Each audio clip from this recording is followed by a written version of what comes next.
Assalamualaikum warahmatullahi wabarakatuh. Kali ini saya akan bercerita tentang kehancuran hidup saya gara-gara mengikuti jamaah tabligh atau jaulah.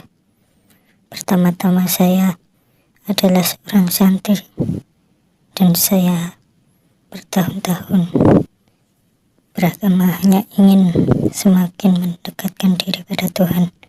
Dan ketika itu ada teman saya beserta para jamaah mendatangi saya mentaskil.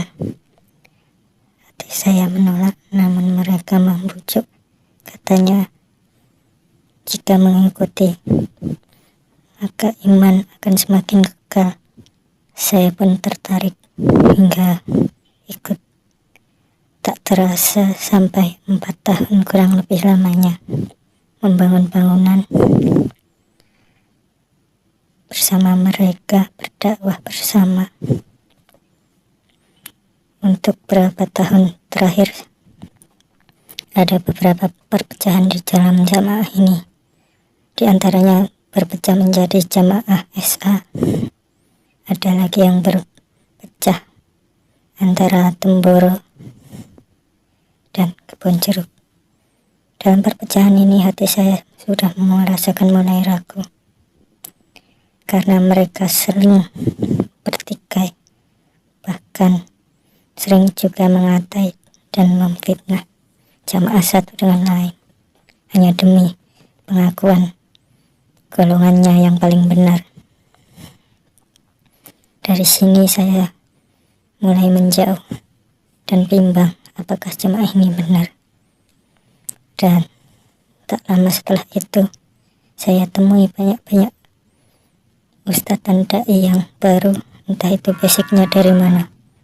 Mereka dakwah dan ceramah itu bahasa Arabnya dengan terjemahannya salah, beda maknanya,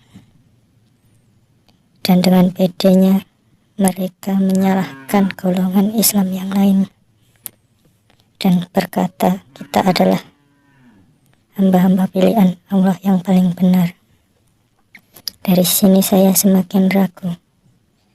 Kemudian keraguan saya bertambah dan semakin yakin ketika ada ujaran dari beberapa golongan untuk saling bermusuhan. Dari sini sudah menyalahi syariat, karena umat muslim itu tidak boleh bermusuhan. Dan setelah itu banyak orang-orang yang bermusuhan hanya karena perpecahan ini. Karena saya tidak mengikuti salah satunya, akhirnya saya terkena imbasnya, dibenci.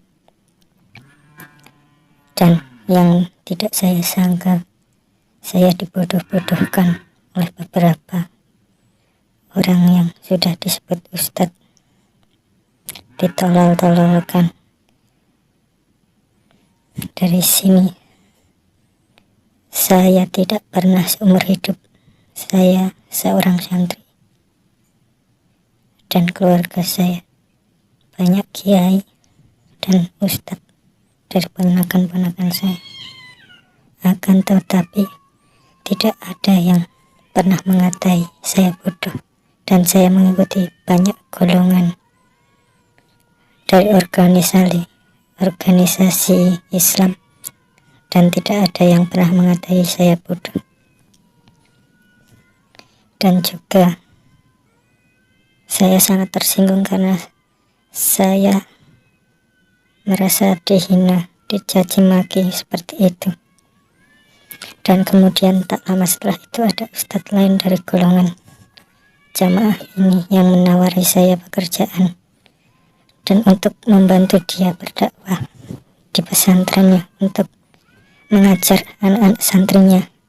Jadi saya yang sudah bekerja dengan gaji sebulan mencapai 3 jutaan diminta untuk keluar, dan bekerja saya hikmat dengan ustadz itu. Saya turuti. Setelah saya keluar, ternyata pekerjaan yang dia janjikan itu kosong. Akhirnya saya 3 tahun tidak mendapatkan pekerjaan, lontang-lantung, bingung, stres. Akhirnya saya jatuh miskin. Dan sampai detik ini saya belum mendapatkan pekerjaan. Dari sini hati saya dan kehidupan saya sangat hancur. Dan iman saya sangat tergoyahkan. Dan sampai detik ini saya sangat trauma jika bertemu orang yang berpakaian ustadz. Dan kepercayaan saya terhadap orang-orang yang beragama menjadi semakin rendah. Dan tak lama setelah itu ada beberapa teman saya yang sudah lama ikut jamaah ini juga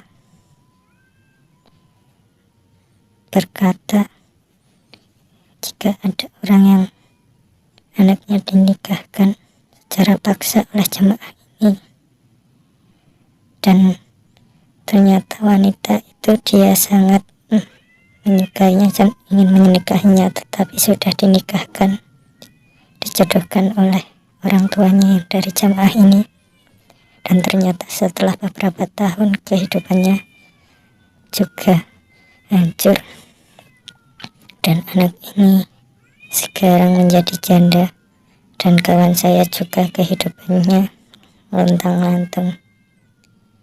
Dan kami saat ini meratapi kehidupan. Dan entah dosa apa yang kami lakukan dengan niat hati ingin mengekalkan agama dalam hati, tapi ternyata malah kehancuran kehidupan yang kami dapatkan. Apakah ini adil atau apakah yang salah? Namun yang penyesalan yang utama yang kami rasakan adalah penyesalan pernah bergabung di jamaah ini, dan yang dulu kami sering dimintai entah itu tenaga atau finansial dan lain-lain. Setelah kami jatuh miskin, kami dihina, dibodoh-bodohkan, dikatai, dimusuhi, dan dibuang, yang membuat sakit hati kami. Dan lagi yang paling saya merasa sakit, kini saya menjadi pengangguran gara-gara mengikuti ustadz dari golongan ini. Dan semoga kalian tidak merasakan seperti yang kami rasakan. Sekian saja kisah saya. Semoga menginspirasi Anda dan sadar atas ada golongan jamaah ini yang seperti, walaupun tidak semua, tetapi kami beberapa orang di sini yang merasakan adalah saksi dan buktinya. Semoga Anda lebih berhati-hati lagi dan berpikir jika ingin bergabung. Assalamualaikum warahmatullahi wabarakatuh.